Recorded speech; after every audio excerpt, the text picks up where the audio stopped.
Okay, given that we're only going till 6 o'clock, I'd like to get started right away. My name is Alan Carlson. I'm an associate professor in the government department. And it is my pleasure this evening to welcome Lobsan Sangela, Lobsan Sange Kapsuya. Welcome to Cornell. Yeah, there's seats down in front still if people would like to. And more formally, in Tibetan, I wrote this down to make sure I don't screw up the pronunciation. So, Sikung Sarpa, Lobsan Sange La, Cornell Lapcha La, Kapar Kapsuya.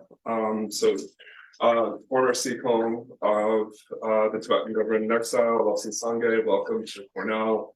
I'd also like to thank the CAPS program, the East Asia program, and the government department for sponsoring today's talk. And in addition, I'd like to thank Geshe Tenzin Chosan La, who is here in front, who is the head of the Namgyal Monastery here in Ithaca, who hosted a wonderful talk by Lobsan La last night. And with the local Tibetan community. That talk was in Tibetan. I understood maybe half of what was being said. Today's talk will be in English, so hopefully that will work for most of you. Lobsan Sange is a senior visiting fellow at the East Asian Legal Studies program at Harvard Law School. He was a democratically elected Sikong or president of, and should I say Central Tibetan Administration? Yes, Central Tibetan, Tibetan government in exile. And served 2 terms. This is from 2011 to 2021. Lobsan La completed his BA and LLB from Delhi University. He did his LLM, which I'm not even sure what exactly stands for, but has something to do with law. Masters in law. Okay, and his JD. I know what a JD is. I am a faculty member here, so I have some limited amount of wisdom from Harvard Law School in 2004.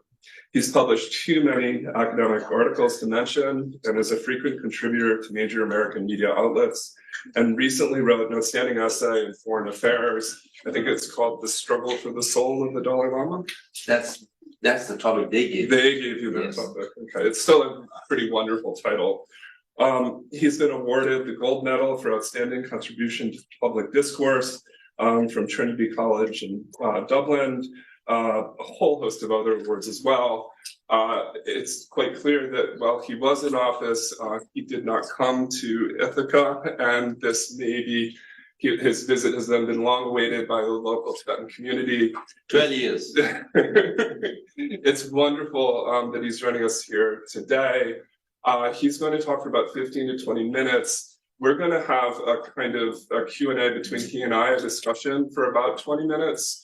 Mostly because I have a lot of questions that I want to ask, and I'm going to take advantage of sponsoring his visit. But I think they'll also open up the floor to other issues, and then we'll still have about 20 minutes at the end for questions from the audience. So all that being said, let's please give Lobsan Sange La a warm welcome to Cornell in Ithaca.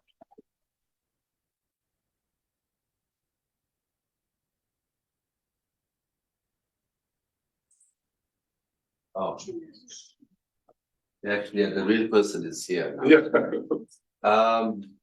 Thank you, Alan La. So he calls me Lobsan La, means out of civility and respect. When you add La, means you're respecting someone. So he calls me La, and I have to reciprocate it kind and say Alan La. You have to. Yes, I must. Okay. Yeah.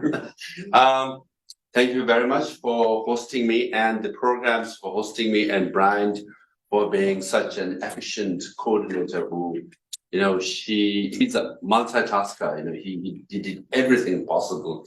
So if Cornell have a staff like him, then I think you can run your program very well. And today being Wednesday evening, turnout is good. And here it says maximum capacity is 36. I think it has crossed way above that. So that's good. Thanks for coming. Yeah, I was told that Cornell won the hockey against Harvard. Is that Did we beat Harvard? No, we lost. I'll assume you did. Say we won. Okay. Now, I was asked to, talk about few small issues, right? The view from Dharamsala, I'm supposed to talk of Tibet, China, and the world, and my 10 years of my, service in 15 minutes. So Alan has been very generous to give me 5 minutes for 3 different countries of whole world, right? There are 200 countries, and 10 years of my service. So I get to spend 1 minute per year. So I'll give you the espresso version of my experience. First, I think maybe just to set context, right? I'm a believer of dialogue.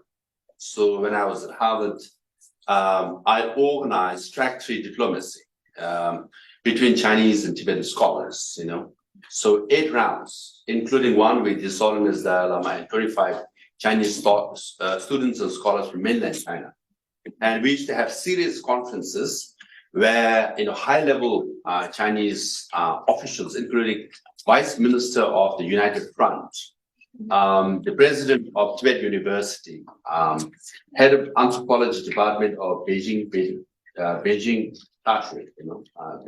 University, and so on and so forth, used to come every year. So I used to organize that, and I used to also organize the students-to-students dialogue between Chinese and Tibetan students as well. So I'm a believer in dialogue. I did all that when this is in early 2000s, right? So a lot of Tibetans were worried, how come you're talking to Chinese? Aren't they from the other side? Can you talk to them? Do you trust them? Can you put Chinese scholars and students in one room with His Holiness Dalai Lama? I kind of took a risk, and all that took place. Having said that, Chinese government officials and scholars who used to come to my conference used to always say, Lobsang, you have never been to Tibet. What you're saying is absolutely wrong. You should come to Tibet and see for yourself, then you will change your mind. And I said, finally, okay, I'm coming. So I went in 2006 to Beijing. And then I made a request. I said, I want to go to Lhasa now, and then the official said, well, we don't have enough people to receive you in Lhasa. I said, you have 1.4 billion people. You have, 90 million Communist Party members. You have enough people. Anyway, I don't need any reception. It's just 3 hours flight. Can I go? He said, no. And then I have a very personal reason why, because the previous year my father had passed away. So it was his death anniversary. And as a Tibetan, as a Buddhist, you want to light one candle in the holy, first of all, city of Tibet, Lhasa, and especially in Chokang or Potala Palace. That's what you want, to pray for your late father. Give the same answer. Sorry, we don't have enough people to receive you in Lhasa.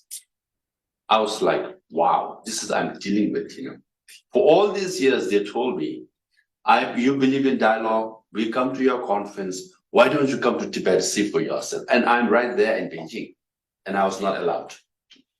So I had a bit of a doubt as to where this dialogue is going to go, even though, I believe in dialogue. And then I continued to organize conferences from 2007, 2008, still. But then my belief was waning a bit based on my personal experience.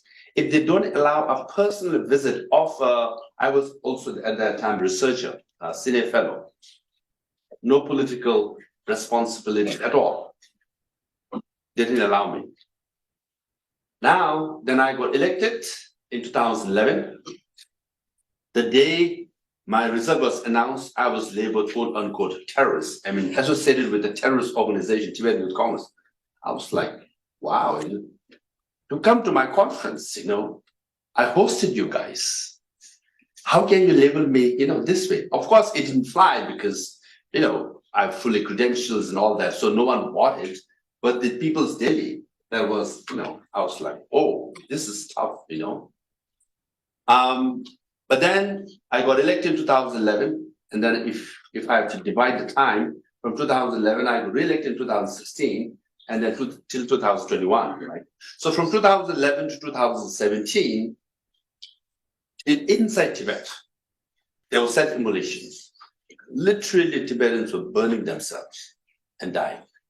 Altogether, 157 happened, except for one last year, 155, and one in 2009. 155 took place when I was sick. Now, can you imagine? Every morning you get up, you get to see these 45-year-old men and women and monks and nuns and nomads and farmers burning themselves and crying, and they're praying that His Holiness should live long and he should return to Tibet and freedom for Tibet. And that was essentially their aspirations, their slogans, right? And then, so it's very painful for me, very painful. There's a long story as to, okay, from leadership point of view, obviously Tibetans were emotionally, carried away. And then you want to show solidarity. So there's protests and rallies and candlelight vigil almost every day. And I was under pressure to join them. Now, as a politician, you should, where the majority is, you should go with them because that's where the vote is. But as a human being, as a leader, I had asked myself, can I say, yes, you should continue to burn yourself? Deep inside me, I just could not come to terms with that, right? Then as a leader now, you must speak your mind. Now, if I say, do it, it's easy, I'm with the majority, Tibetans around the world will say, yes, he's with us. If I say, don't do it, I get criticized. I might lose votes. Then as a human being, I have to really dig deep down. And then in April 2012, I came out and said, as a human being, life is precious. We should live and continue to struggle for our cause. Please don't, commit self-immolation. You should save your life. As a Buddhist, anyone who dies, I'll pray for you. So I shut down my office because sometimes in a week, there will be like 14 a week, So I shut down my office and go and pray for those who die. And then as a Tibetan, I said, I understand your aspirations. I will magnify, I will reflect your aspirations. But essentially what I said is, I support your aspirations, but not your action. Right? So don't commit self. So I came under a lot of criticisms from many portals. They say, who the hell are you? They're burning themselves voluntarily for a cause. Least you could do is at least show solidarity, if not praise them, at least support their act. Then as a human being, I just could not, right? Having said that, now this is the dynamic within the Tibetan community. Then I come to Washington, D.C. I go to Brussels, and then I say, oh, look, Tibetans are burning themselves. This is urgent. You better come and support us, right? Now, over 10 years, U.S. Congress was very sympathetic. Speaker Nancy Pelosi and whether they were very sympathetic. But then the White House State Department didn't even allow me to enter the State Department or the White House for 10 years. Can you imagine now? Tibetans are burning inside. And here I am, I'm facing a very challenging environment in the Tibetan community because I'm taking a minority view. But at the same time, I must report the pain and the sufferings of Tibetans inside Tibet. And the State Department says, you are a Prime Minister of Tibetan government exile. We don't entertain government exiles. You can't enter the State Department. Come meet with us in a cafeteria, Starbucks, some basement, because someone will see us take a photograph, And sometimes you're so noisy that you barely hear each other. And I'm just like, I'm coming here and say 47 Tibetans are burned this year. I'm reporting you barely hear each other, So you go through that challenge because from 2011 to 2017, whole world wanted to engage with China, make business with China. We can change China. We can make them moderate. We can democratize them. We can bring to our fold, right? We give them technology. We give them money. We give them FDI. We give them anything they want. They'll come halfway and they become like us. And then we say, hey, I don't see it that way. They said, you're a victim, you're a minority, your voice don't count, you're emotional, We know what we're doing. We are America, we are European Union. We have dealt with the world for centuries. We know what we're doing. And no matter how many times I had to convey, hey, I'm a believer of dialogue. I engage in dialogue. I was not even allowed to go to Tibet as in my personal capacity, just for a visit. This is what we are dealing with. They didn't listen. And then in 2012, Chinese government issued a very sophisticated ID card to Tibetans, right? Now, when you have a sophisticated ID card, it's normally, it means from developmental point of view, it's progress. But I said, this is surveillance. This is the control of movement. This is the report. And I used to come and say, hey, look, this is the surveillance system is coming. When such a sophisticated ID is issued to illiterate Tibetan farmers and nomads in remote villages, they don't need ID.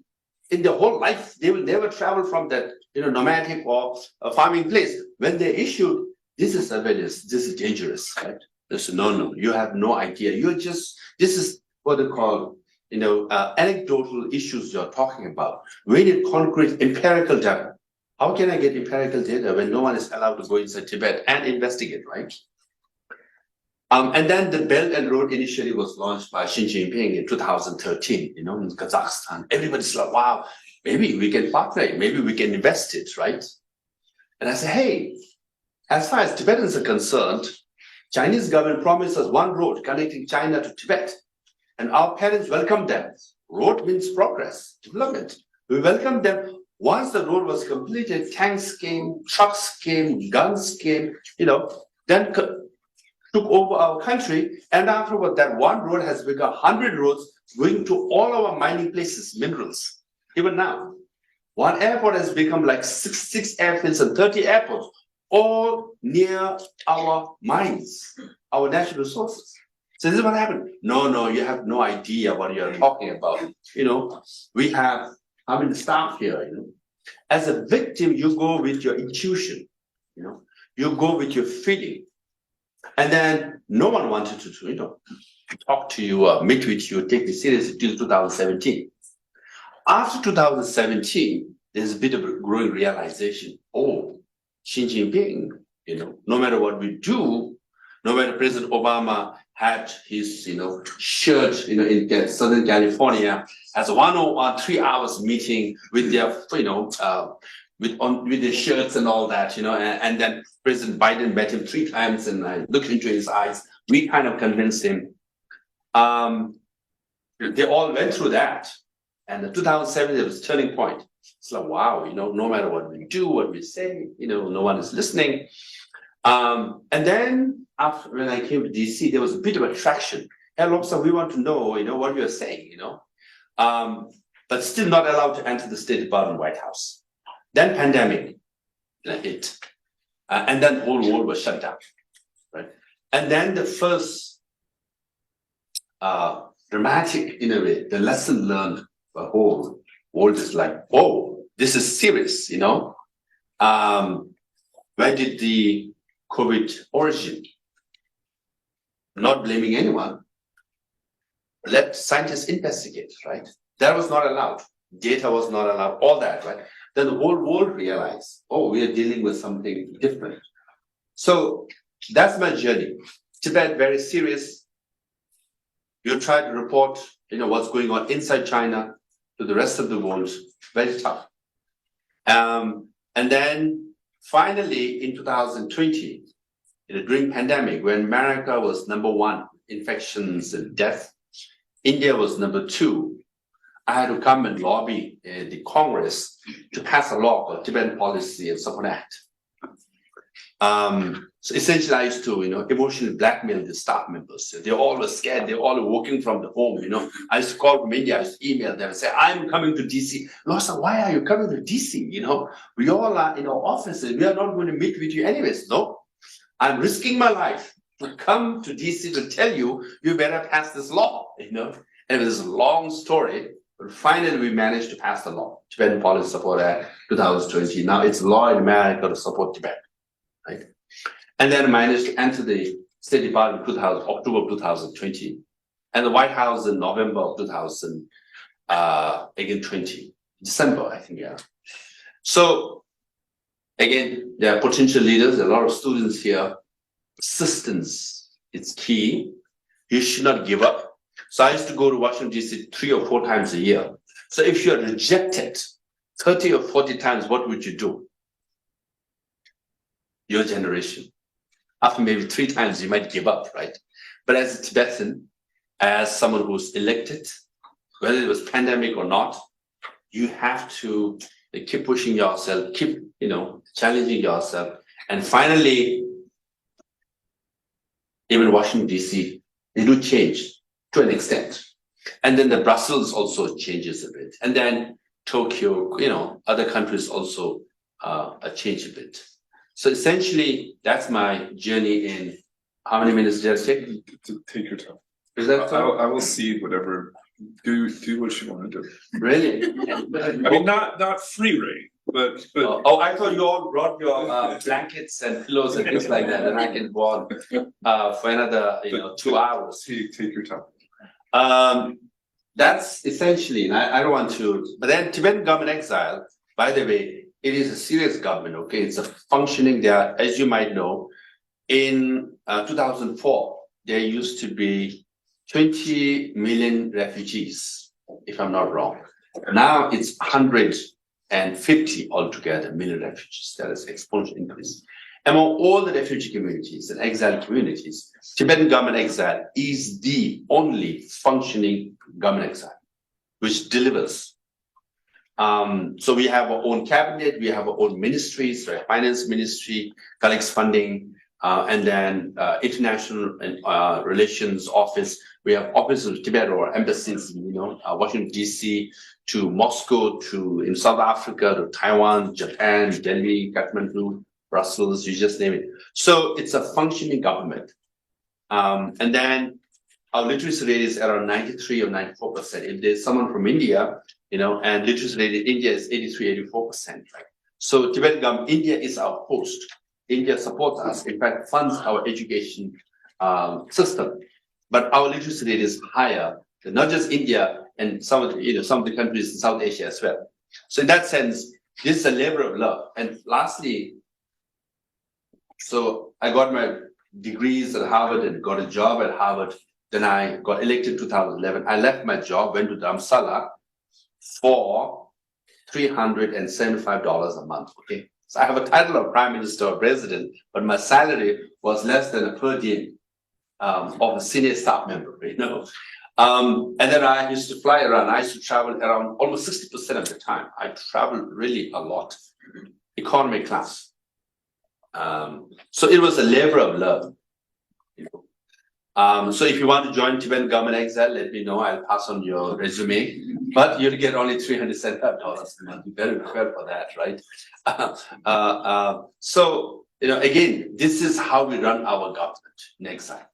Frugally, effectively, this was the vision of His Holiness Dalai Lama. Under his guidance, we have managed to establish a very successful Tibetan government exile. So maybe I'll end here, and then obviously I'll come to you if you're interested. I have traveled to many universities. I have faced protests, even at University of Toronto by Chinese students and scholars, waving Chinese flag and singing national anthem and all of that, right? So if there's protests at Cornell, I'm used to it, okay? So you're welcome to do so. So with that, thank you very much, Alan. Thank you. Wonderful.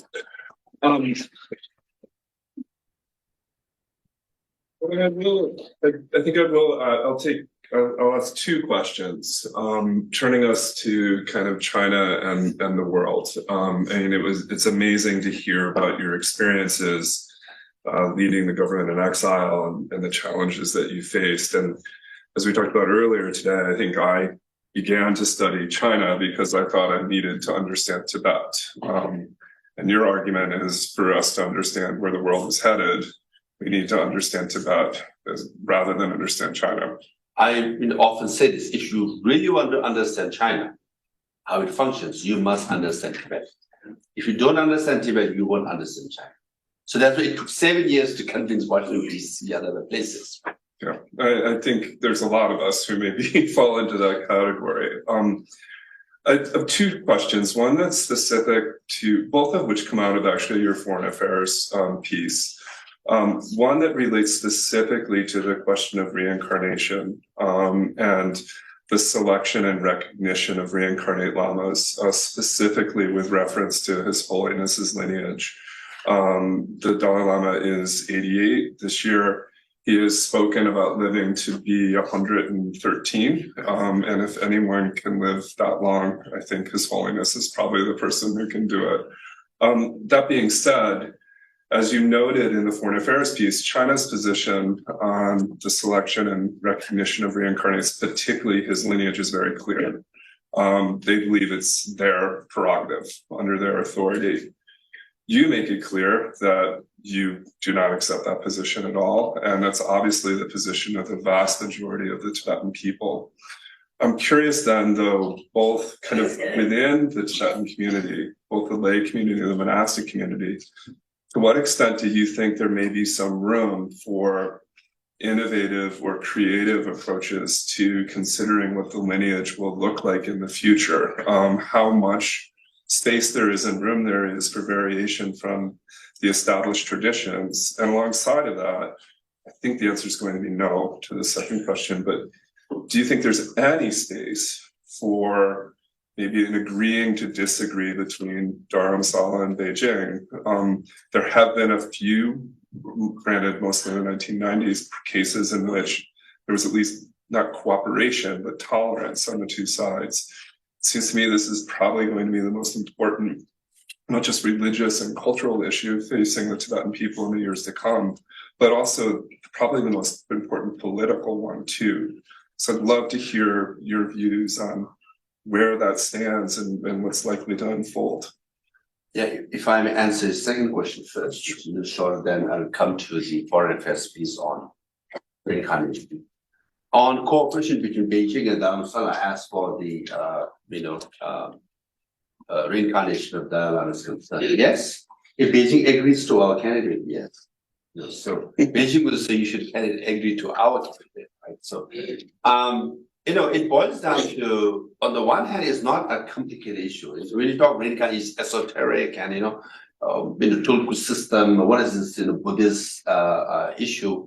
Essentially, what His Holiness and Tibetans is saying is, it is His Holiness Dalai Lama's reincarnation. It's his right, it's his choice. Don't you think? He should have the right to decide where he wants to come, when he wants to come. Don't you think so? It's his right, right? Now Beijing is saying, no. I have the right over you, right? So I say, why?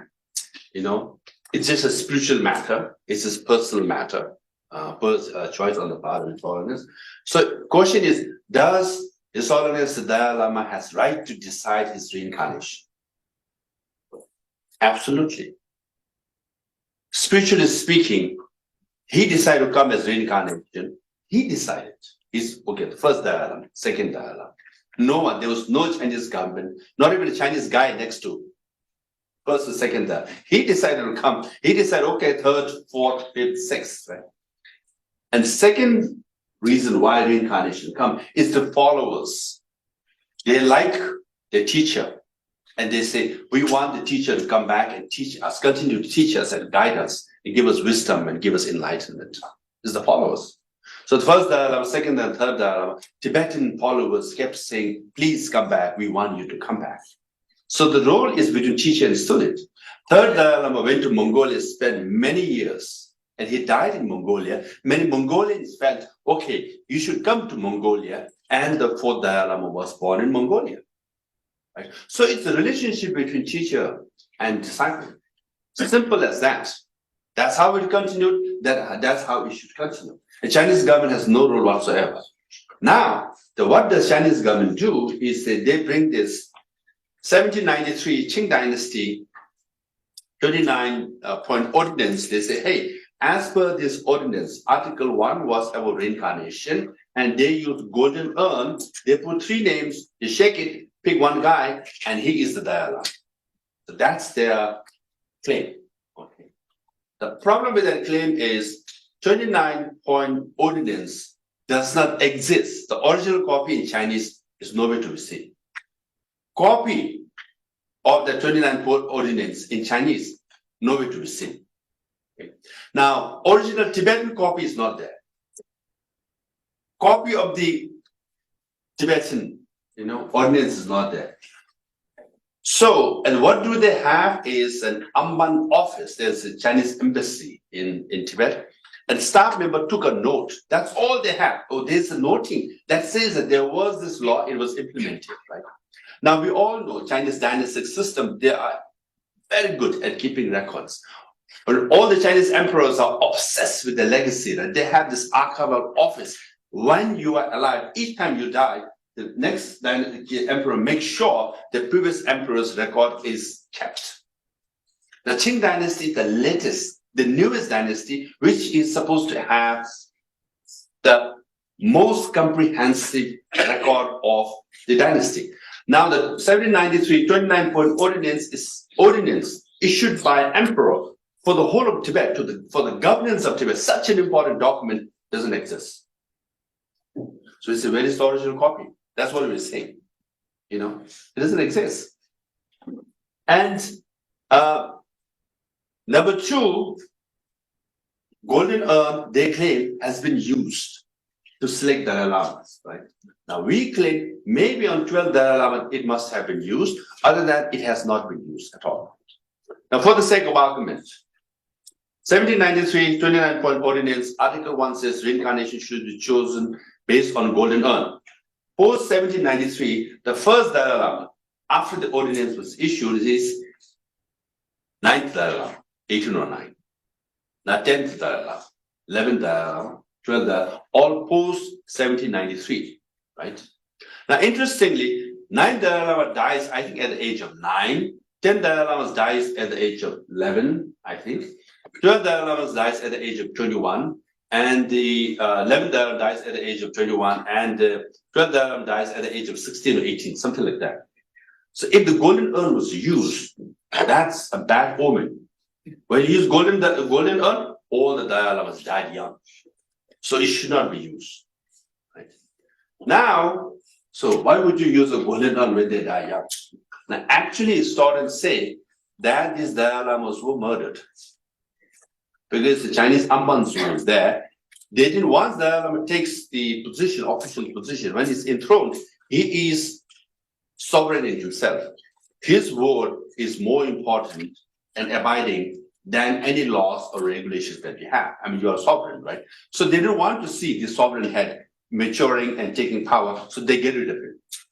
So if golden urn was used, this Dalai Lama was selected, why were they murdered?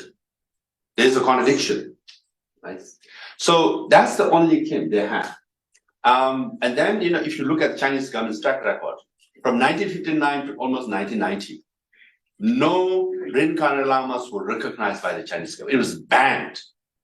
All of a sudden in 1990, when Dalai Lama got Nobel Peace Prize, hey, Dalai Lama is becoming popular. Maybe we need a law. And Panchen Lama dies in 89, 90, right? Oh, we need a law, a procedure in place to recognize reincarnated lama. That's how they bring this laws, 1995 law. And then in 2007, they bring another law called Order Number 5. All the laws were invented to suit their political need, then passing and making laws to bring justice and basic right to Tibetans or reincarnated lama. So there's a lot of contradiction, right? So that's the argument I try to make in the article in Foreign Affairs. Now, the Solid himself has said whether we can be creative, innovative or not. Yes. So he said next Dalai Lama could come in the form of reincarnation.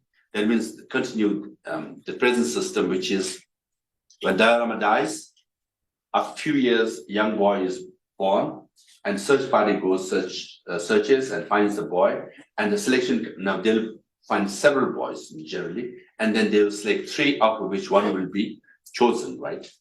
That's the reincarnation process. Now, he has also proposed a selection process, like cardinals meeting and selecting the Pope, all the High Lamas meet and select the next Dalai Lama, which is unconventional, not likely, but in aspirational. Now, the Third option is much talked about is the emanation. While His Holiness Dalai Lama is alive, he could designate his successor, a 10-year-old boy, and say, he will succeed me. Now, this has come, is much talked about because given the reality that the Chinese government might choose their Dalai Lama, so it is better for this Dalai Lama to choose his own successor now and then groom him and, educate him. And then, he'll be, if His Holiness Dalai Lama goes on to live for 113 years, he'll be in his 20s or 30s. And then, we will be far ahead because Chinese government, they have to go back to reincarnation process, then come with the infant, So logically, emanation makes sense. So this is the debate that's going on. So he has proposed all three in 2011 statement. Excellent. So that's a kind of a retrospective discussion, thinking back to the use of history, the attempts to legitimize different approaches to a political institution. And I think it's a really valuable discussion and speaks to the continuing relevance of the past to the present. But I'll ask one more question and I'll open the floor up. And that the foreign affairs piece ended with you pretty bluntly saying that silence is complicity or complicit. Yes.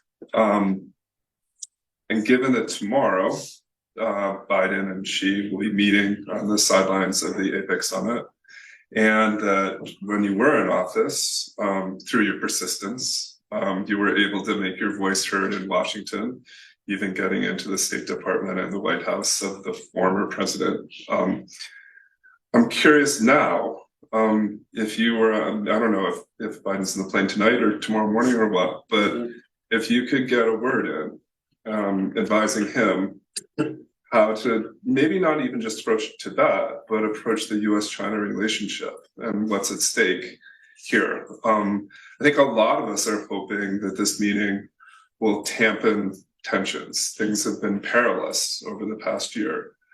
I don't think a war between the US and China would benefit anyone. If a war was to occur, it would be over Taiwan, not over Tibet. But it's a difficult sort of balancing act, I think. And so you have this experience, you have an understanding of the track record. And I don't have a phone to the president, but I know people who know people, maybe.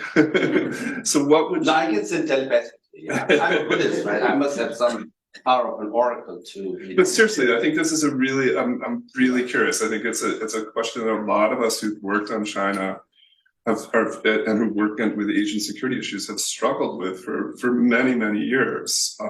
And from the perspective of a country that has dealt with China in very difficult terms for quite some time, what would you advise?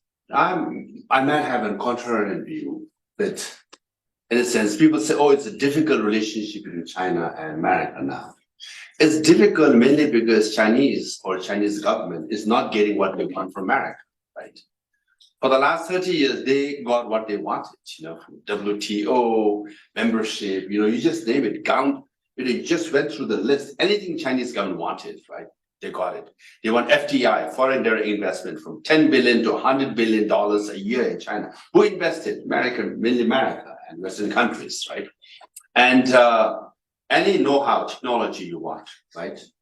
From as much as from solar panel to nuclear,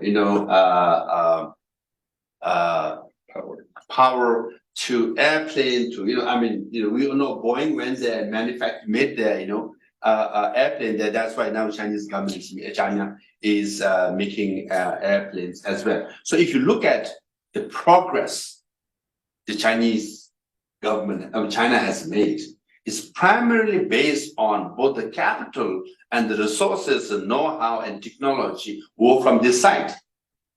So and then in return, what do the Chinese government give back?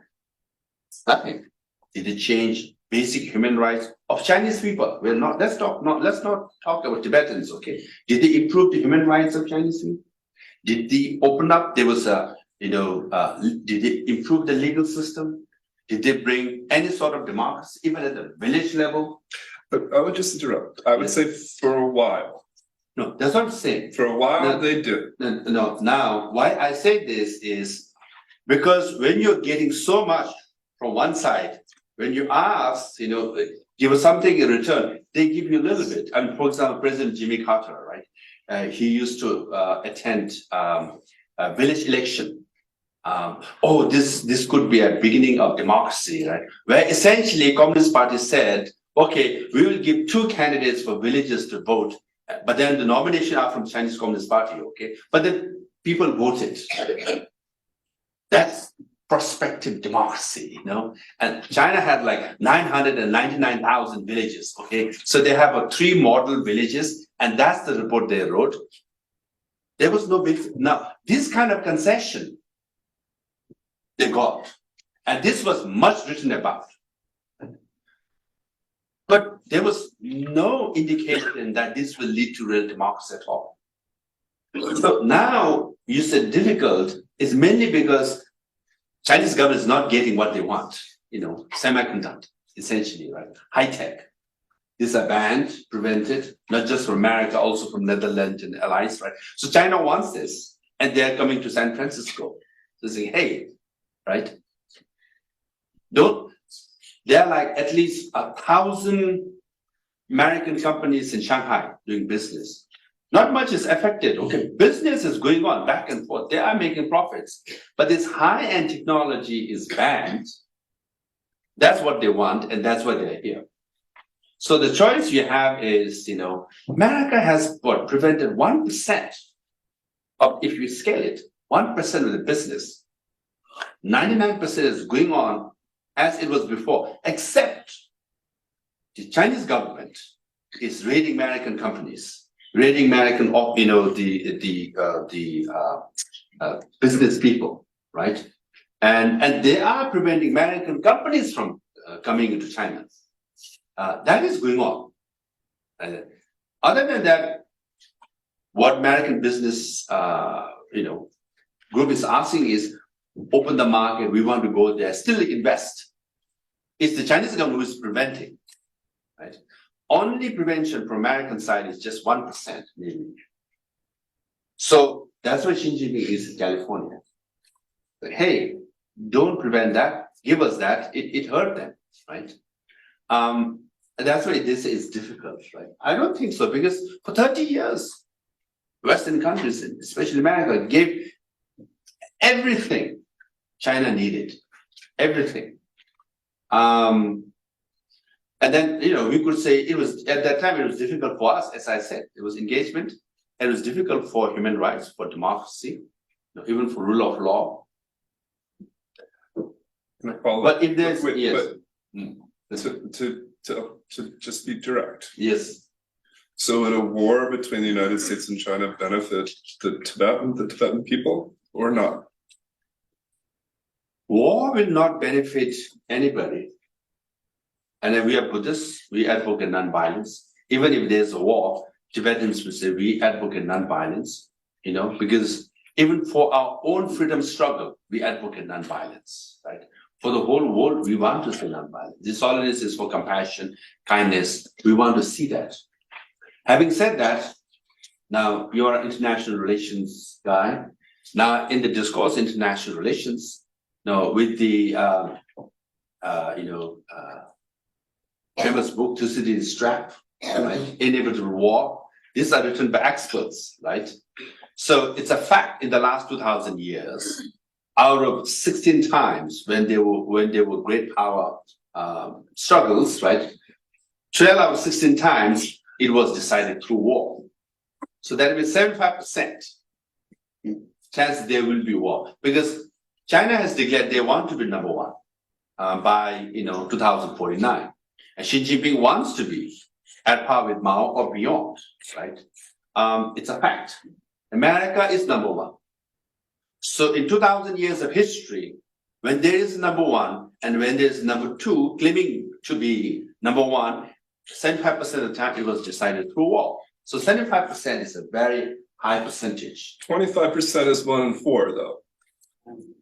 War. With not having war. That's true. But if you have to probably that's better.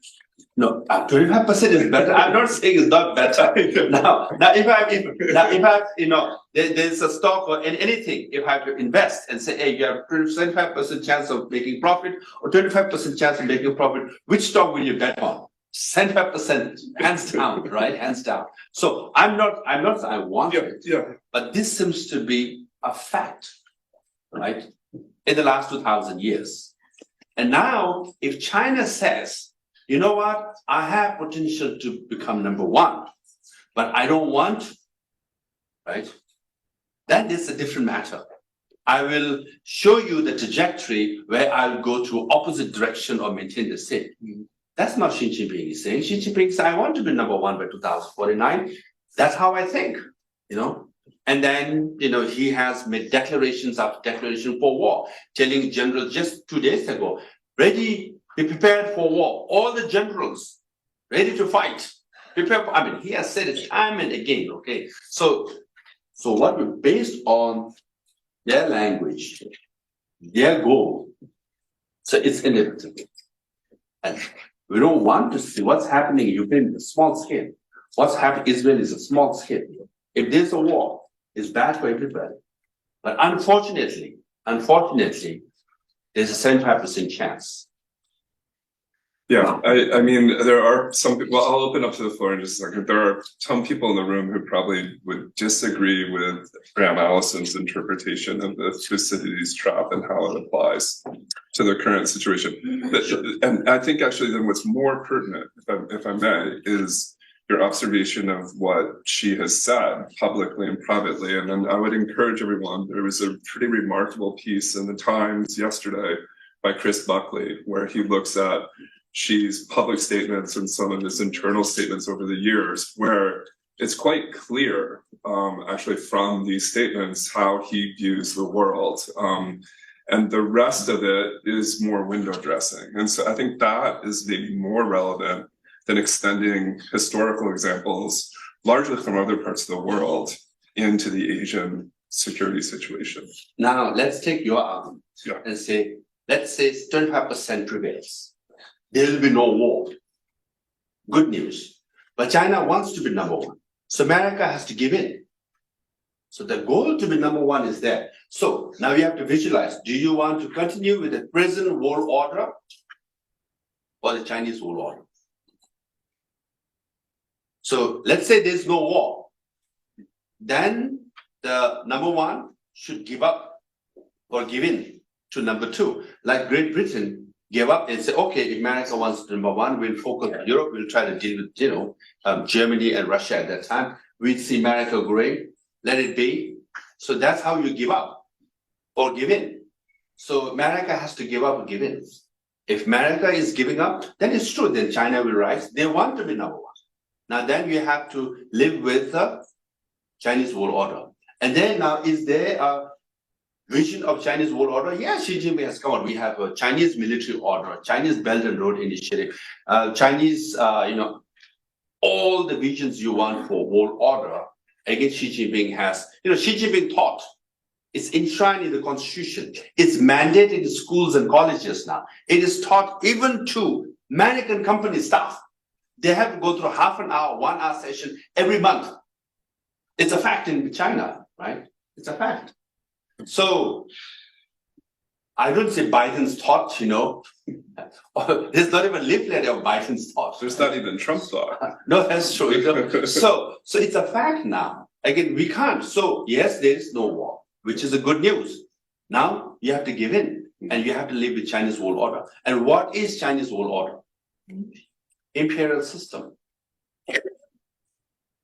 Autocratic emperor. That's a fact. That's again 2,000 years of Chinese history, though. China has not debated much. So in 30 years, we invested thinking we can democratize China. That I would say is very courageous, but also naive. Because you're betting against 2,000 years of history. They might even say 5,000. 5,000 years of history. Then the odds is against you. That's like 0.5%, time you're investing. So, these are discussions we must have. And are you willing to live with it, right? Now, I don't want to when I in India, I also try to scare India, not deliberately, but how do you become number one? For America to become number one, they must get rid of number two. Make sure that Canada and Mexico are nowhere near number two, right? Because when number one goes to the world, if there's a war, you fight, and then number two might take over, right? So America makes sure there's no number two. Now in Asia, who is number two potentially? India, Japan. So again, China should make sure that there is no number two challenger, because when there is conflict between America and China, they have to make sure in Asia the number two will take over, right? To remain neutral and then take over. So they have to get rid of number. So if you analyze all these things, and it's a scary world. Again, I'm not an international relations expert per se, but I have a very common sense. As a Tibetan, very common sense is, it looks like if you look at World War, First World War, all the wars, right? What happens is that first you become rich with all the colonies, right? Industrialization, you become rich, you have all the colonies, and then you say, hey, I have to protect my wealth. You buy arms and build arms, and then you fight. And in Arab world, 40 years ago, they discovered oil. They got all the wealth, and they say, hey, I must protect my oil, wealth, and they bought all the arms. That's why there's conflict in the Middle East. Now, which continent has the highest economy, fastest economic growth? Asia. Which continent has the fastest, arms buying, arms race? Asia. So it's the same trajectory, You get money, you get rich, you buy guns, you fight. You get rich, you buy guns, you fight. And in Asia, all the trends, largest arm manufacturers, largest arm buying, arm race is going on Asia. And you have all the money. They all are buying guns. Now, once you buy guns, you use it, because more guns you have, more army you have, more generals you have. And by profession, by design, by their, habit, you want to fight. So that's a very Buddhist simplistic explanation. I mean, I think the better Buddhist explanation, and I will open the floor, might be that this talk is finite, but samsara within its own bounds is almost infinite. So yes. Luckily, there's a very long delay, and whatever happens tomorrow in San Francisco is a tiny 0.0001%. That's why Tibetans are perennially optimistic. When you say, when there's a dictator, it's brutal guy, no, he will die too. We all die. We all die. Right? So these bad guys will all die. Good guys will come. So don't worry about it. Okay, in the long run, good guys will win. Yeah. Excellent. Thank you. Why don't we give a quick round? You can take questions yourself. Start this way. Hi, I'm PhD student here. Thank you very much for giving the talk. I'm Chinese. I was a journalist in Beijing a while ago, and I heard this story. I want to ask if this is accurate. It seems to be that in the 80s and 90s, there seems to be at least some voice within the party that's urging for reconciliation with the Dalai Lama. But gradually, it seems like it's either liberal party members or older generation of these people getting either quiet or they die.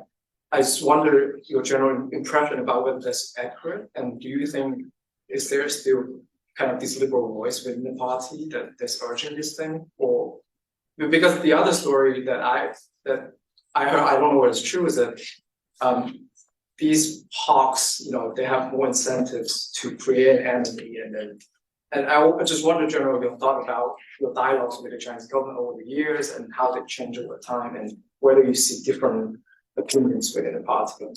It's a fact that there was a liberal wing in China. In fact, led by Deng Xiaoping initially. He said, other than independence, anything can be discussed. He told his elder brother Gyalo Tundu came to Dharamsala, told His Holiness, I met Deng Xiaoping, his other independence, anything can be discussed. Then Dalai Lama sent his representatives. So series of meetings took place in 80s. Unfortunately, liberal Hu Yabang was there. And he was very much for dialogue. He really wanted to have dialogue. He visited Tibet himself and he said, where did all the money that Beijing sent disappear? Did it go to all the rivers, and South Ziyang too, liberal-minded, right? Unfortunately, Hu Yaobang lost power, partly because he was liberal in general, also in Tibet, right? And then South Ziyang also later, right? So, including actually Xi Jinping's father, Xi Rongshun, was in the liberal camp, because when Panchen Lama died, he wrote the official obituary, right? But then the son didn't turn out to be like his father so far, So it's a fact. Now, how it works is that the central government essentially outsourced the governance of Tibet to the local authority, mainly to United Front. So you govern it, you do what you want, maintain stability, and then we will look other way. Maintain security, stability internally, and security at the frontiers, then they look other way. So there's lots of discussion. All the minerals, you just name it, uranium, gold, all are mined. It's essentially a contract between United Front officials and Chinese business people. So it doesn't benefit local people, and not much tax is paid to the local government, also to the central government, right? So that's how it is. You do what you want, maintain stability. As long as you maintain stability, any kind of corruption is allowed. So that's all. So much of exploitation is taking place in Tibet. Some, maybe even central government, they don't know and they don't want to. So now United Front doesn't have any interest whatsoever to solve the issue of Tibet, because you're going to make yourself jobless. So why would you address the issue which will make you jobless? Because they lose power, they lose income, they lose resources, right? So yes, and then in the frontier, military has lots of say. So sometimes they do say there's a disagreement between military and United Front as well, right? So as long as you maintain, so that's the contract. So it's, as repressive as you can be, it's okay for the central government. So that's the system in Tibet and Xinjiang, Inner Mongolia, is very different from Han Chinese. Now, maybe all over China, it's what was in Tibet is also becoming, it's being tested by Han Chinese as well. But it's a fact. Now that liberal wing, I think has disappeared since, Hu Yaobang. So there might be, small group of intellectuals, feel like that, mainly dissidents and Democrats who advocate that, yes. Thank you, sir, for your talk today. My name is George, and I'm a senior studying government here. My question is, how should the United States best oppose Xi Jinping's plan for hegemony while still avoiding any sort of armed conflict? No, again, I would argue that actually America, given a choice, Western countries, they would not enter into deliberately go provoke a war, I think. It's mainly what would you do if, Chinese army, let's say invades or attack or blockade Taiwan, what will the reaction be, right? So even tomorrow, when they meet, engage, but verify. So last 30 years, what happened? There was engagement, no verification. Or we told them you must open up, and then there was no verification at all. And it's, we have elections in the village level, right? And then after two rounds of election, it shut down. There's a classic photograph of former President Jimmy Carter. He used to visit Beijing. And initial meetings, he used to meet with presidents and prime ministers of China. Jiang Zemin, which they just name it, all that, right? And after all these local elections were shut down, and the last trip of Jimmy Carter, you just do that, okay? In the front of People's Daily, the People's Congress building, he's with mid-level staff. So, because former President Jimmy Carter, well-intended, very good motivation, okay? And I know people in Carter Center, they meant it well. But his usage was done. And then his protocol was reduced to a mid-level staff. As long as you bring good press, you get that treatment. But once they abandon you, that's all. Same thing, I'm not saying with Allen, But any China experts, sinologists, right? All of them used to go. Journalists, everybody, right? And then their access are denied. If you just scale it, who are the ones whose access are denied? Those who speak more objectively. Then objectivity is reduced to whether you support us or not. Now, even now, majority of the China experts are denied entry into China, or they don't want to go into China. They don't want to. Yeah, that's. Partly because they have made it redundant, right? You go inside, you don't get data, you don't get access, you don't get interviews, Now, only few sinologists are running around. They still believe in, engagement. But engagement for the sake of engagement, because had America or West, they have verified all those things. And we give you this, let's see what we get in return. The classic example is Olympics of 2008. A lot of people, including Tibetans, protested. Don't give Olympics to Chinese government, and then IOC also intervened and negotiated and said during and after the Olympics, human rights in China, will be improved. That was the promise made by Chinese government. Olympics happened, shut down. No improvements in human rights, no verification. No one went and said, hey, IOC, are you verifying this? American government, are you verifying? This is a written promise made by Chinese government. No one did. And they just, look. And then IOC went and gave Winter Olympics anyways. So lack of verification, and make them, in a way, immune. And they just think they can get away with. I did. Thank you for your Mr. Pitch today. My name is Charles. I have a question. First, I will quote the news from July. Later from Dalai Lama, he said some Chinese government, maybe formally or informally, are trying to contact him. And I'm curious if this tunnel of connection has been built or will be built in the near future. And if this tunnel is built, what will be the priority to be communicated? And the second, I remember in 2015, leaving Buddha back to Nagala from Dharamsala. I don't know his name in English or Spanish, but I think you know who it is. And where you went? Nagala. And can you Say that name one more time. His name is Anshu. So I don't know. No, which place in China did you go to? I think it's Sichuan in Aba.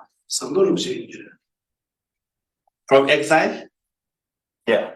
From Dharamsala? Yes. Okay, yes. At least the propaganda in China describes so. And now he was given allowed by the United Front as the place, like from Dharamsala, someone back to China, and also some interview describe how grateful he was about the Chinese government. So what's the attitude from Dharamsala about I think he maybe not the only one who go back to China or Tibet.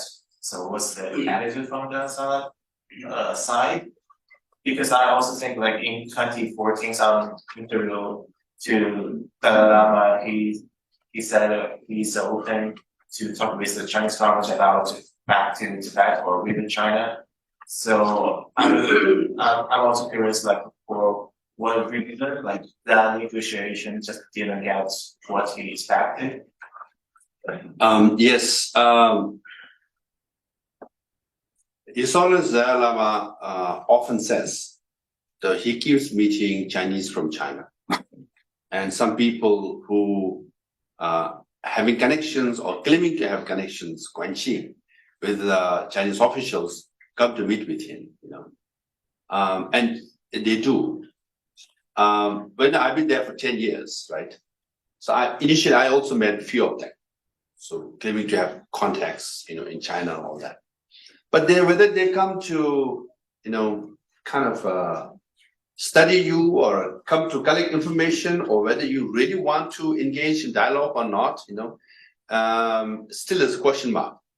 They come once a year, meet, hey, what's going on, what's going on, and then they go back, and that's all it is. So far, nothing concrete has happened. Now, as far as this always is concerned, he's always open, right? He anyone can come and meet with him, including Chinese from China, anyone. Yeah. You meet him, yeah, he says so, and it's a fact.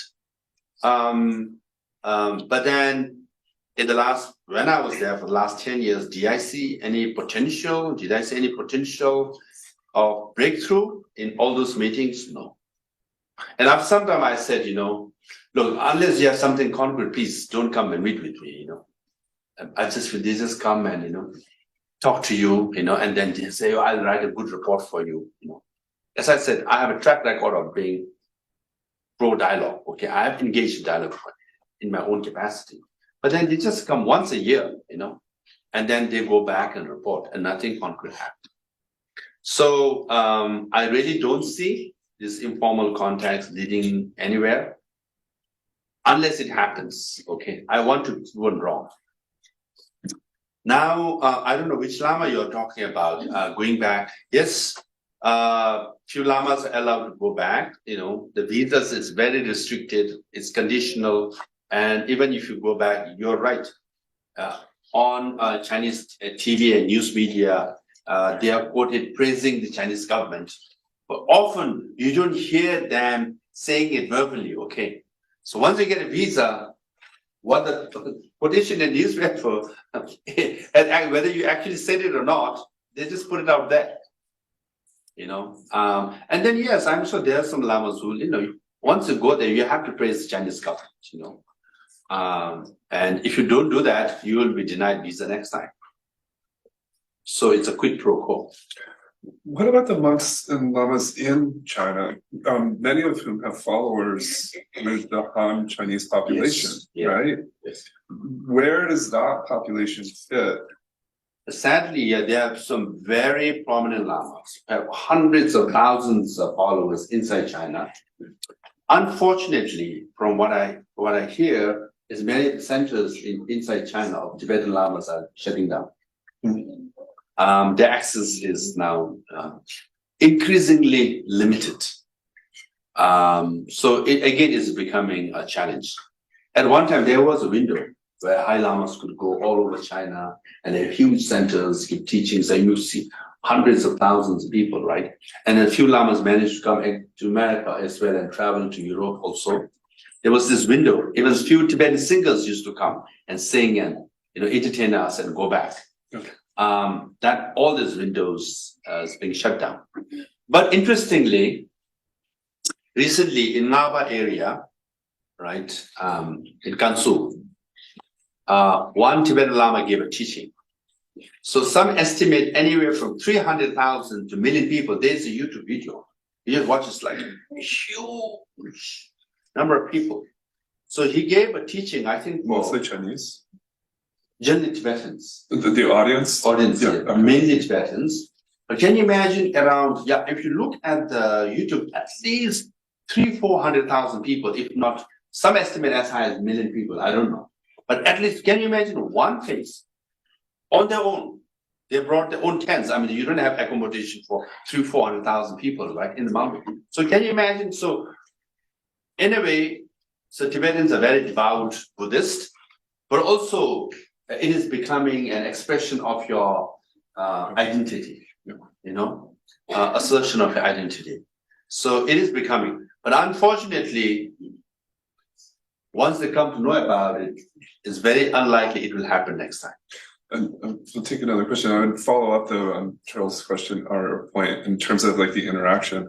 When Pema Tse passed away so unexpectedly, actually a great outpouring of support from Han Chinese, mostly younger ones, and kind of praising his artistic innovation and integrity. He's a famous, at least in the Tibetan world, famous movie maker. And his movies were shown all over the world, including in China. And he died unexpectedly. And not just that, there was guy called, he did PhD from Harvard, younger, great expert in medicine. He also died unexpectedly. And there's another guy who also came to Harvard, did his visiting student. People I know in their 40s, huh? Don't invite me. And then all dying, recently, just in the last 18 months. I was, first curious, then I became quite suspicious. These people, Tibetans, were young, dynamic, highly educated, public intellectuals, suddenly, die. This direct people said also is like, wow, so I don't know, again, Didn't mean to interrupt. I think Magnus, had a question. Thank you very much for your presentation. I'm curious what you think about the program we are reading about, which raised alarm also at UN about the forced education of Tibetan children in large numbers. How do you see this campaign? Why is it being expanded now? And what will come of this in the future? Did you also mention UN? I mean to say that there were people at the UN who That's true, yes. yes. Yeah, there's a report that around approximately 1 million Tibetan children are forced to send their, to boarding schools from rural areas because Tibet is still 80% rural, nomadic, and farmers, right? So in urban settings, Chinese system can penetrate and surveillance and control can happen. But rural, because they're so remote, it's difficult to have access. So now to force parents to send their children to set boarding schools in urban areas where they can be controlled and indoctrinated, right? So obviously, and then, discourage Tibetan language, discourage Tibetan faith, thereby dilute their identity. It's part of the program to synthesization of, the next generation of Tibetans. And that even UN experts express their concern and say, my goodness, million children, we have only 6 million Tibetans, right? So if you take 1 million children and educate them, that's like, assimilating, the next generation. I mean, essentially the Chinese government goal is to make Tibet into a Chinese province, Chinese, and make Tibetans into Chinese, right? I mean, that's their assimilation has been, and this is not just a new recent development. This is like a centuries old imperial, mission, expand the empire and assimilate, people in the frontiers. We probably have time for one more question. I don't know if there's any, Okay, so I'm Jason. Thank you very much for today's great presentation.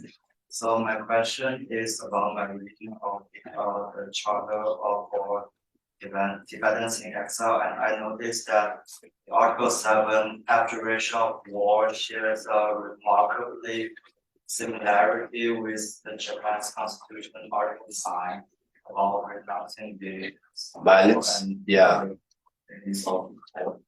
violences. So I'm curious, so I divide my question in like groups. So firstly, is this part of the Article 7 inspiration, maybe some sort of borrowing from the concept in Japanese constitution, or is it originated in Tibetan Buddhism?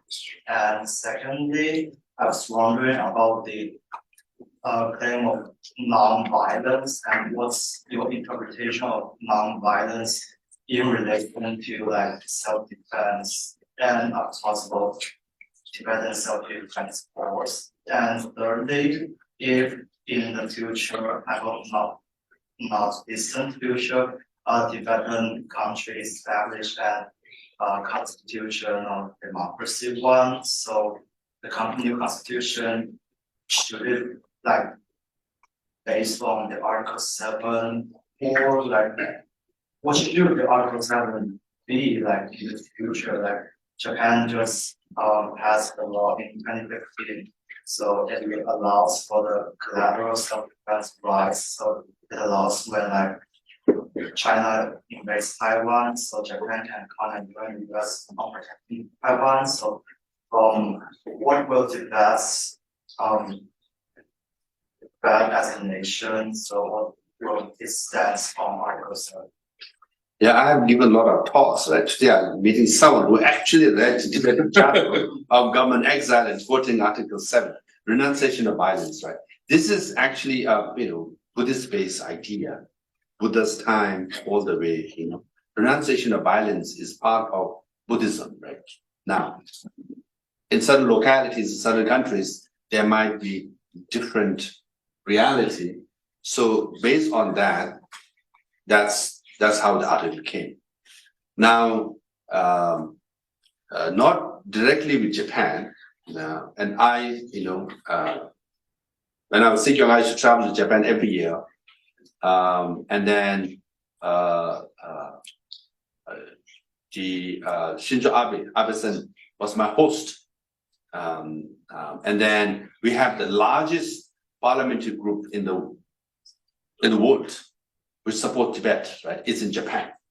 So 109 parliamentarians in Japan, composed of all the parties except for the Communist Party of Japan. All the members are there. So it's like not just bipartisan, it's like a multi-party system. Now, yes, under international law, coming from law background, okay, right to self-defense. Yeah. So it's not violence. But then we go by Buddhist interpretation. Buddhist interpretation, violence, non-violence is, as long as you don't harm others, that's non-violence. You harm others is violence. Doesn't matter the act itself is violence. Now, again, Buddhism also goes by, now there's extreme interpretation. It all depends on your motivation and intention. So in exceptional cases, right, that if your motivation is pure and your act can be violent, but it won't be violence. That's like, the example is Buddha. We believe that he went through 100 lives, okay? One of the lives, he saw this tigress with, puppies who were very hungry. So he slices himself and sacrifices himself to save the puppies, right? So in a boat, there's a bandit who is going to slaughter all the people in the boat. And he telepathically sees that and he gets rid of the bandit. So this kind of exceptions are there. But still, it won't be right to self-defense, right? Self-defense is one person comes to harm you, you defend yourself. So in that definition, that self-defense won't be allowed. Now, if Tibet becomes, like you said, a country and have our own democratic constitution, as of today, that provision will continue. Having said that, it is for Tibetans in Tibet to decide what kind of constitution they want, whether they want democratic system or not.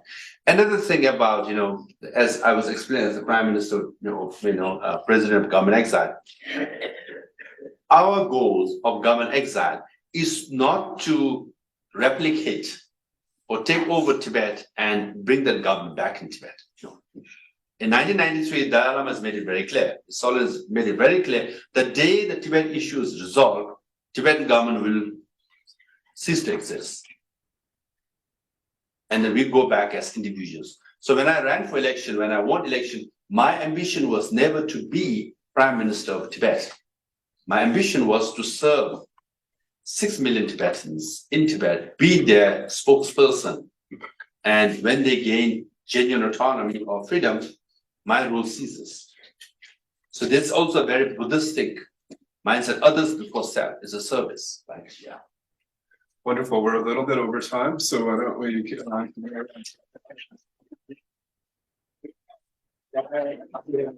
Great question, and thank you very much.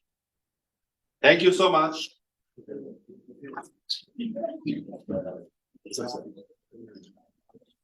Good. No, yeah. No, yeah.